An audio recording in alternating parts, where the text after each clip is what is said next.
What's up? Welcome back to the channel. If you're new here, my name is Jessica. I'm a woman in long-term recovery, and on this channel we talk about all the different forms of recovery, harm reduction, how to deal with people in your life that are still in the middle of their drug use, and everything you could think of around those subjects. Gonna start it off tongue-tied today, you guys. This is the second episode in my boundaries series that I have been working on. If you haven't watched the first one, I will link it up here in the cards for you guys. And if I remember, I will link it in the description box below. So you guys can go back and watch that one if you haven't watched it yet, or if you feel like you need to watch it again, because I know it's been a couple weeks since I posted that one, and then when this one is going up. Before we get into anything, I just want to give you guys a disclaimer. I'm not a doctor, y'all. I'm not a therapist or anything like that. I do have my peer recovery certification, but I haven't been to college and got a medical degree or anything like that. These videos are my opinion, and I am making them as guidance for people that are dealing with situations that I am very, very familiar with. Both from the perspective of someone who used drugs for a very long time. I was in my active addiction for 14 years, and from someone who works on a day-to-day basis with families and individuals who are struggling with their use and turn to me for guidance because they have met me through one way or the other. So I just want to say that these are my opinions. The stuff that I share with you guys in these videos are things that I tell families that I work with or individuals that I work with that I have seen work over and over and over and over, or I've gotten from a very reputable source. So I've, passed it on to other people and I've watched them implement it in their lives, and it has worked very well for them. The topic of today's video is going to be how to set boundaries for people in your lives, loved ones usually, that are struggling with substance use disorder. So the first thing that I want to remind you guys is, as we're going through this process of setting boundaries and learning about boundaries, and I want you to always keep it in your mind what your motivation is for doing this. Also, while you're going through this process, I want you to keep, in your mind what things are acceptable to you and what things aren't acceptable to you, because that plays a massive part in this. And always, in anything that you're doing that has to deal with your mental health or that affects the mental health of your family, I always want you to keep in the forefront of your mind how you are feeling while you're going through this, because setting boundaries and enforcing boundaries can sometimes be a very stressful thing to go through, especially at the beginning parts of it. Once your boundaries are established and your loved ones know that's a hard line, that's a hard boundary. Once those boundaries are established and your loved one has seen that you're not going to move on them, it does get a little bit easier. But at the beginning of it, it's a stressful thing to do, especially if you've never done anything like this before. So just take care of yourselves and make sure that if you feel like you need to take a break and step back, do that. Especially if you are in the situation like we're talking about today and you are not the person that is using substances, but it's your loved one that is, because that takes a heavy toll. Going into how we set boundaries for our loved ones that are struggling with substance use disorder or any problematic behavior that they have that is creating chaos in their life and it's, overspilling into yours. There are 4 kind of basic steps. The very first step, define what your boundaries are going to be. Sit down, take pen to paper, or if you're a computer person, then put it on your computer. You need to sit down and define what your boundaries are going to be. And if you are in a situation, say, if you have a child, a grown child, or a child of any age that is struggling with substance use disorder, there are other members of your family, but you all live in the same house. I highly, highly suggest that once you have those boundaries defined, I suggest that you sit down with your entire family, not the loved one that you're setting the boundaries for, but with everybody else that's in the house. Sit them down and you go over all of those boundaries. And there's 2 reasons for this, because it keeps everybody in the house on the same page. That way, if you set a boundary, and your husband or your wife doesn't know about it, they don't know to enforce that boundary. Kind of like when your kids were little and you had a kid that would come to mom and ask, and mom would say no, and the kid would go and ask dad, and dad would say yes. And that kid would come back to mom and be like, well, dad said yeah. Kind of playing you against each other. I mean, it works the same when we're adult children. So keep that in mind. That's why I tell people, sit down with your family before you have a conversation with your loved one that's struggling. What it also does is it gives your family members or whoever else is living in the house a opportunity to interject, give their feedback, and add to anything or take away anything. You'll keep the conversation and the relationship between you and your other family members well-oiled and healthy and moving along like it's supposed to be, because you want that. You want to keep your other relationships in your life as healthy and happy as you can.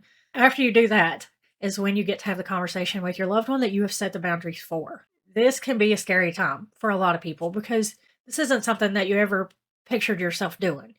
You didn't picture that your child was going to grow up and struggle with this kind of thing. This is probably not a situation that you imagined yourself to be in. You would have to set boundaries for someone that you just love so much, and you just want to see the best for them. I strongly encourage that when you have this conversation with your loved one and you are talking to them about the boundaries that you're setting, that you let it occur as a natural conversation. And I say that because if you go at them like a we need to talk situation, what that does is it automatically puts people's defense system up and they're already on guard before the conversation has even started.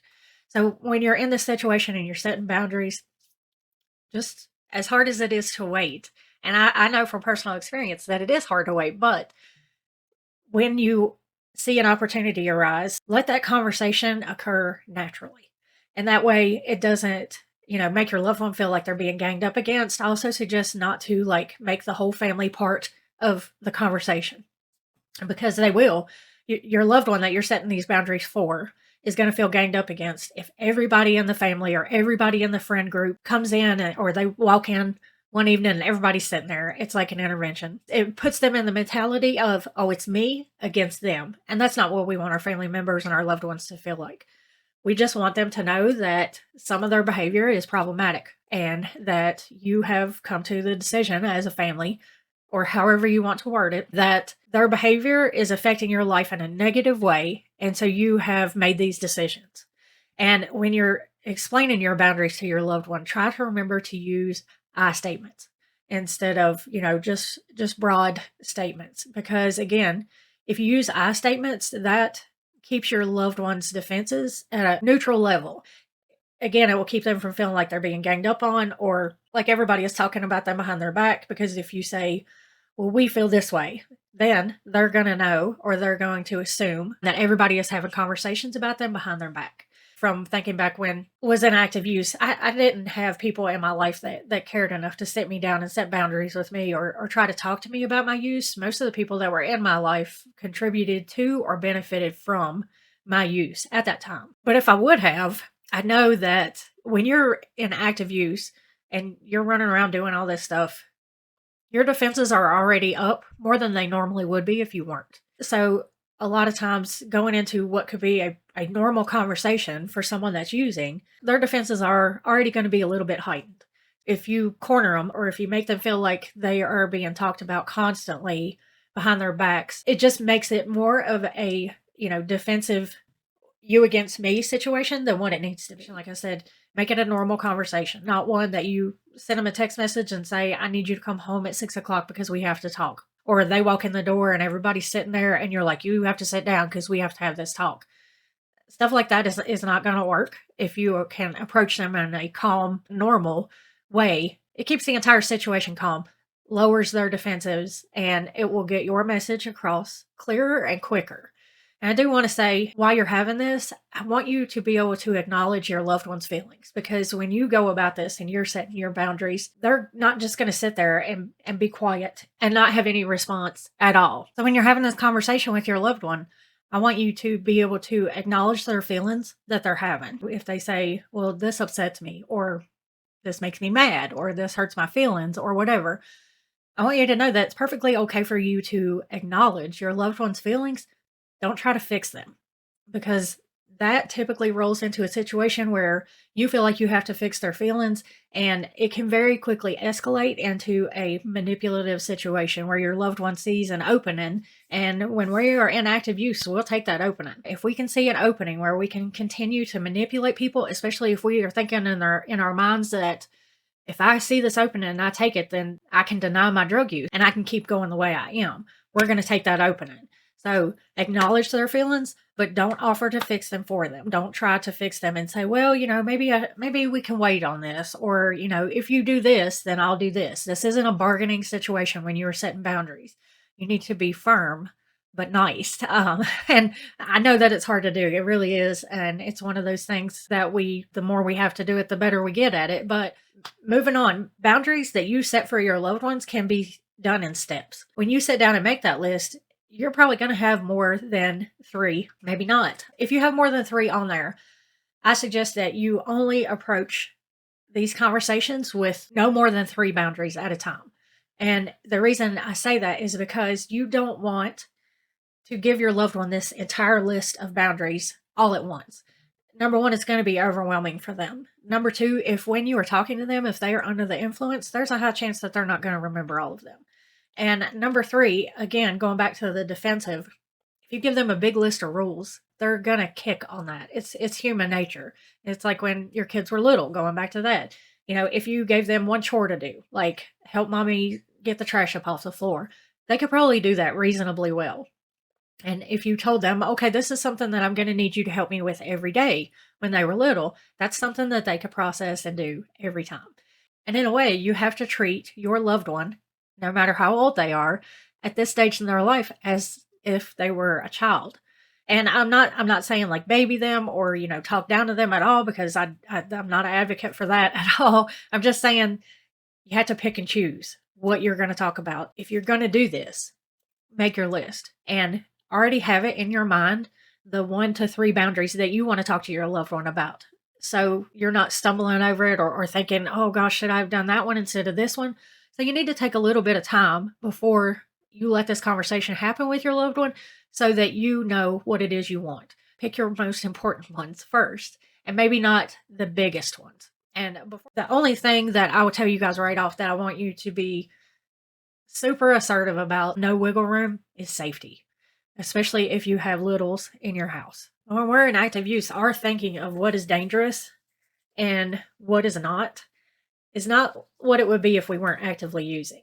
And I say that because when we're under the influence of anything, it does cloud our judgment. We see it all the time with people that drink. Drinking is just way more accepted than using substances is. It's America's favorite legal drug. When you're under the influence of something, your judgment is altered. Also, when you're under the influence of something and you are about to run out, or you're sick and you're going through withdrawal, so you don't have any, a lot of times when we feel like that and we feel that panic coming on, the danger of the situation ceases to exist for us. And even if we think this is a situation that I don't need to put myself in because it could be dangerous, we will rationalize that in our brains. I put myself in a lot of dangerous situations, to be honest with you guys, when I was in active use, and I would just rationalize it and be like, nothing like that's ever going to happen to me. By the grace of God, nothing extremely bad ever did happen to me. But now that I am in recovery and I can look back, I put myself in some really crazy, really scary situations that could have turned really bad really quick. I want you guys, when you're setting your boundaries for your loved ones, to be assertive about safety, because we just don't think about it like we would under normal circumstances. So when you're setting a boundary about safety, like having unknown people in your house, we'll just say that this is an adult that's living in your house. So one of the boundaries that you can set to help ensure your safety is you can say a cutoff time for when people can come in and out of the house. This kind of serves as like a 2-for-1, because you can say whatever time you pick. We'll say 10 o'clock. We'll say 10 o'clock, it shuts off. If anybody's here, they have to go. If you're not here by 10 o'clock, the doors will be locked and you have to find somewhere else to sleep that night. As far as anybody that's here has to go, that's another boundary that you can set as far as who you will let in your house, because that has its own dangers as well. Be assertive about safety. I tell people to be assertive about vehicle usage. If they want to borrow your car or things like that, that's a safety issue, because if they get in trouble and they have your car, how can I say this? Shit rolls downhill. is what I'm going to say to that. That could turn into a bad situation. So setting boundaries isn't as easy as just sitting down and saying, okay, this is a list of things that I don't want you to do anymore. And that's the thing that I find most people struggle with. And back when I started learning about boundaries and my therapist was helping me set boundaries for my personal life and my recovery, I didn't understand the difference between boundaries and consequences. There is a big difference between setting a boundary for somebody or them having a consequence. When you are showing someone that you are serious and you're not going to budge about these, That reinforces your boundaries more than any words could do and anything else can do. So you can sit there and talk to your family member until you're blue in the face, until you show them that you're being serious about these boundaries and that you're not going to bend and bow to their way. They're not going to take you serious. Going off of that, I want you guys to remember boundaries aren't about forcing someone else to do something. You don't set a boundary in your life to make someone else do something. Setting boundaries and enforcing them is you letting people know what you will and will not tolerate in your life. So you need to think of it that way, because a rule, just for example, a rule in a house is something that everybody follows. Theoretically, all across the board, everybody follows the same rule in a house. A boundary, you may set a boundary for yourself that your husband doesn't agree with.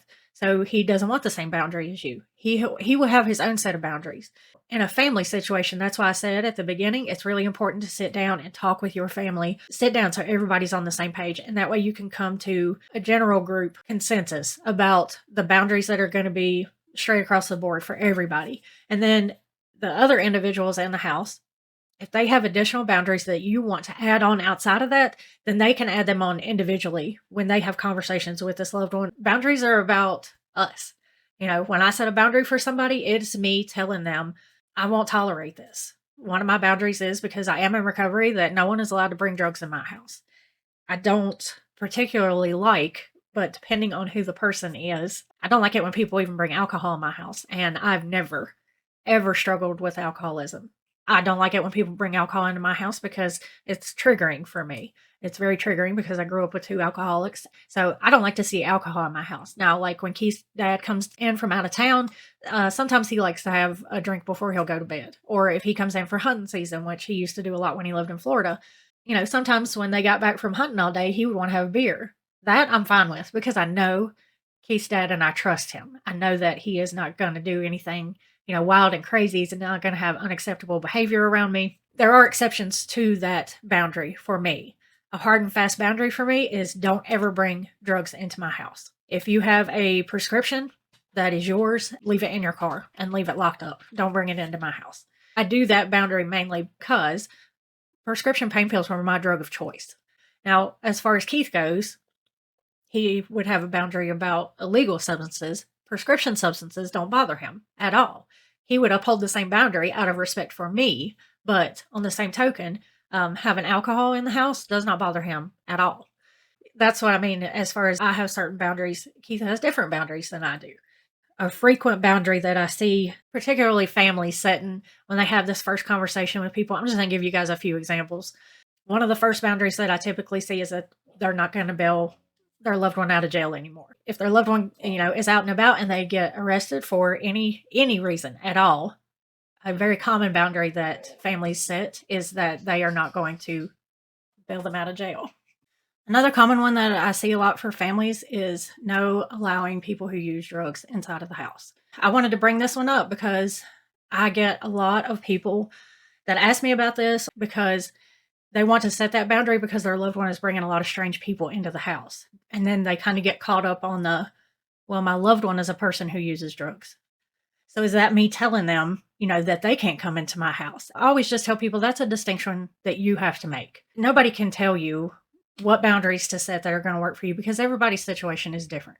Everybody's process that they go through when they're in these circumstances is different. So if you want to set that boundary that no, your loved one cannot bring any other people in the house that are using drugs, or, they can't have any drugs on them, but you still want to let your loved one have access to your home and let them live there, that's fine. And that's something else I want to say. Don't let anybody ever tell you that that's not a good boundary to set. And when I say that's not a good boundary to set, I don't mean the one we were just talking about. I mean any boundaries, because we set boundaries in our life to protect us, to protect our mental health, to lower the chaos and make it a less stressful situation in our lives. And I went over that more in episode 1. Like I said, I'll link it for you guys so you can watch it if you haven't already watched it. So don't let people tell you that you're not doing this right. Because really, if somebody were to sit me down and say, Jessica, if you had to show somebody how to set boundaries, what's the most important things you would say to them? And it would be those 4 basic steps that we went over at the beginning of the video. to sit down and define your boundaries, talk over them with the people that live in your house, whether that's family members or other roommates, and then to have a natural conversation with your loved one that you're setting the boundaries for. To me, those are the most important guidelines that I can give you guys. I can sit here, honestly, I could sit here for probably an hour or more and film a video saying, you can set this boundary and this boundary and this boundary and this, but you just need to set the boundaries that are going to work best for you and your family. And especially if you have little children in your house, because it's said over and over, substance use disorder and alcoholism are family diseases. And when people say that, they mean that just because it's one person that is using substances or drinking chaotically, that affects the whole family. It doesn't just affect the person that is doing it. That's why I say that boundaries are so important, especially if you have little ones in the house, because that affects them, especially if they can remember the time before that their loved one started using. So we as the adults in the situation need to be able to set those boundaries and protect those kids. But as far as telling you what's a correct boundary and what's an incorrect boundary, I don't believe that there are such things. Do I believe that there are guidelines that you can go by? Yeah, absolutely. Do I believe that there are certain ways that you can word your boundaries to your loved one that are going to sink in better and go along a little easier and be a little more cohesive? Yep, absolutely. Don't let anybody come along and tell you, well, you're not doing that the right way.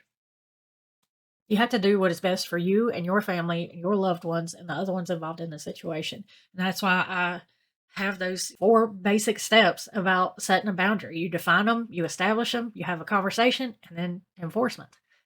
You enforce them. And showing someone you are serious and aren't going to budge once you set these boundaries is going to reinforce them more than anything else will. So just remember that when you're going along this. And remember, I know that you're in a chaotic situation. I know that you have a lot of big feelings. You're mad, you're hurt, you're scared, you're worried. I know that, and I understand that. That's why I really push to have it as a natural conversation, because anytime you're dealing with a loved one that is going through substance use disorder and is in the active phase of it, it's a stressful friggin' time for everybody. The person that's using it is stressed out because, we know that what we're doing is not right. We know, we can see the harm that it's causing to our families. It's not that we don't love you. It's not that we don't love the people in our life that have always been there. It's just at that time we love that drug more.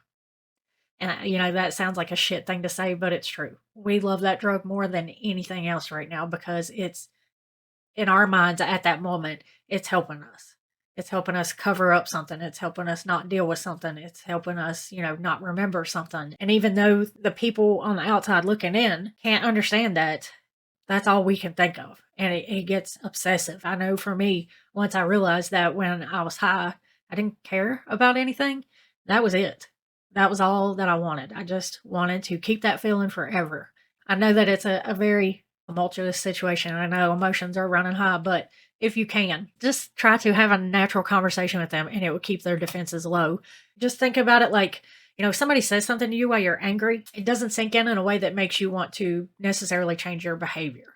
So if you get your defenses up about something, does that make you want to change your behavior? It's the same way with people in your life that are addicted. Keep that in the back of your mind while you're going over all these and remember those 4 basic steps. Write them down. Establish them with your family. Have that natural conversation with them. Acknowledge those feelings, but don't try to fix them, y'all. That's not your job. And then make sure that you enforce them.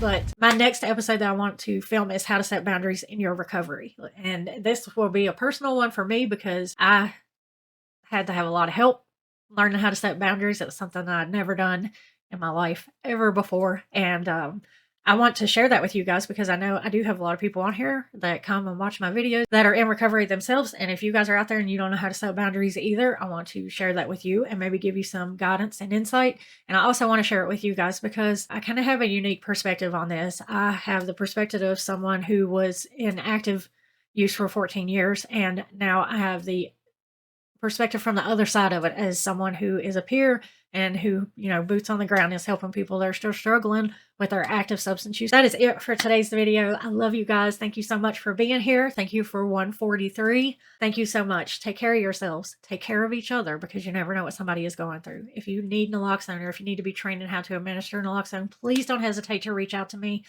All my contact information is always in my description boxes. I love you guys, and I'll see you in the next one.